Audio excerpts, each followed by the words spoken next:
House Minority Whip Katherine Clark says a vote to elect a new Speaker of the House could be held tomorrow, but it's not clear if the congressman nominated last Friday has enough votes to claim the gavel. You see, House Judiciary Committee Chair Jim Jordan, who you see on the left, won the second closed-door vote after Congressman Steve Scalise dropped out of contention. Scalise won the first nomination but couldn't get the needed support to move forward. The next House Speaker needs 217 votes to secure the position. There are 221 Republicans in the House, and of course that means Congressman Jordan cannot lose more than 4 votes from his own party. CBS News congressional correspondent Nikole Killion joins us now from Capitol Hill with more on this. Nikole, where does support for Congressman Jordan stand right now? Well, I think the congressman is feeling pretty good about the support that he's received. He's been able to get a few more endorsements. We talked to him this morning. He said that he plans to have some additional meetings. Take a listen to what he told us a short time ago. When I left Friday, I told our colleagues, look, we'll visit over the weekend. We'll talk about any concerns, and we'll listen to concerns you may have. I think none of those concerns are anything that we can't address. So I feel good about where we're at. I mean, at this point, what's your sense of the number of holdouts, though, at this point? And are you continuing to meet with people today? I feel really good. And we're going to talk. We're going to listen to our colleagues tonight as well. And we're out visiting some today. And so that really is a sentiment that Jordan echoed in a Dear Colleagues letter that he put out today, basically saying that what unites them as Republicans is much greater than what divides them, and really kind of urging the conference to stick together here. So that, I mean, you see there the role of a speaker is to bring all Republicans together. That's what I intend to do. So again, Jordan really trying to rally his fellow Republican lawmakers at this point. Those 2 endorsements I mentioned that he picked up are quite critical. One of them coming from House Armed Services Chairman Mike Rogers. This was someone who had expressed some skepticism about Jordan, but he did say that after speaking with him that he was willing to back him.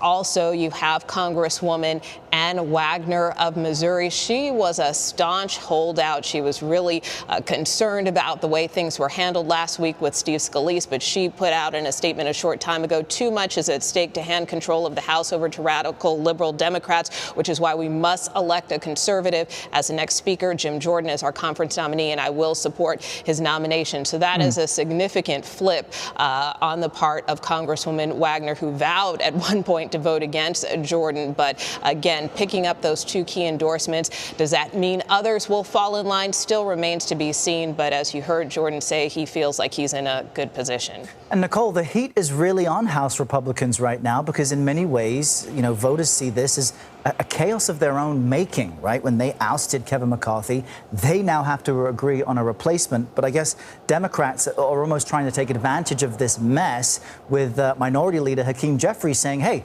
they have a plan, a bipartisan plan, and they can discuss the creation of a bipartisan governing body, which would, of course, diminish Republican influence and control. Tell us more about how the Democrats have been positioning themselves.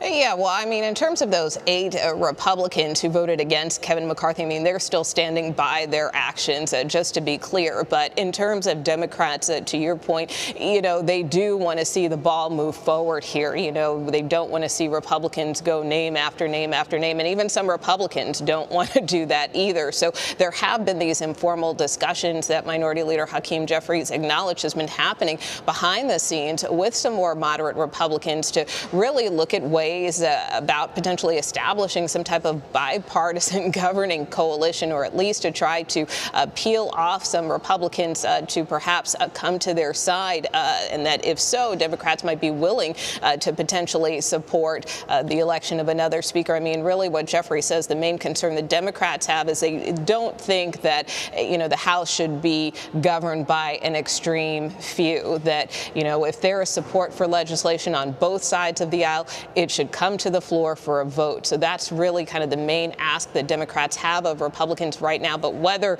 any Republicans would be willing to work with Democrats on this kind of remains to be seen. But Jeffrey says he really thinks those conversations should pick up in earnest this week if they can. And of course, we'll see how the vote plays out tomorrow. Yeah, Nikole, and we know that the problem, meanwhile, for everybody watching, is that the business of the country isn't being done in the House. Nothing is getting passed or pushed through. And so what are you looking out for for if this vote is expected to take place tomorrow, if there's momentum behind Congressman Jordan, what tea leaves might you be looking to read to see whether this may actually happen or there might be some more instability?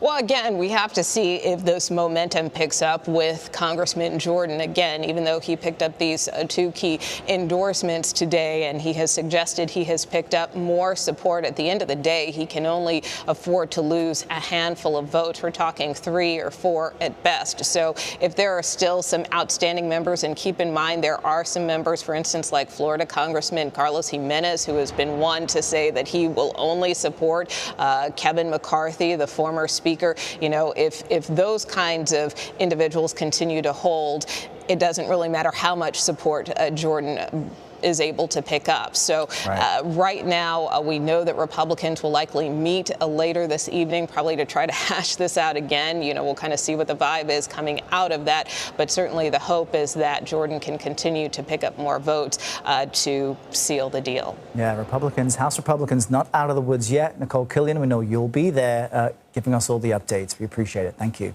You bet.